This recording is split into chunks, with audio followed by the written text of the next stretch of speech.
Solent NHS Trust is using this Awareness Day to shine a light on the issues surrounding sexual health. I think, sexual health is one of those things that is often a taboo subject for many people. And so people maybe really struggle to talk about sexual health in a positive way. So we do lots of work with adults and young people around reducing stigma around sexual health and around talking about sexual health in really positive ways. The Trust is in charge of sexual health services across Portsmouth, Southampton and Hampshire, and offers many services including screening for HIV. One of the concerns for us as a sexual health service is that both of the cities are reaching around 2 per 1,000 HIV prevalence. And at that point then we're expected to increase HIV testing.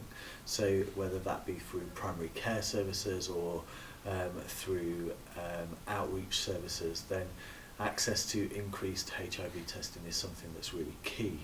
And to preempt some of that, as a service we've been doing some online sexual health screening. So we have a system where you can go onto our website and order a kit online which will be sent to your home address, which you then do self-sampling for a range of sexually transmitted infections, so chlamydia, gonorrhea, HIV and syphilis. You send that back to a lab and then we will contact you with the results around that. So we think that's a really innovative way of supporting people to access sexual health screening in their own homes.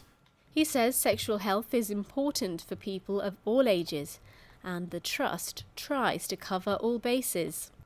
I think the dialogue around sexual health is really important, and I think that's a really important dialogue whether you're a young person or whether or not you're an adult. So sexual health is something that we need to be concerned about throughout our whole life course.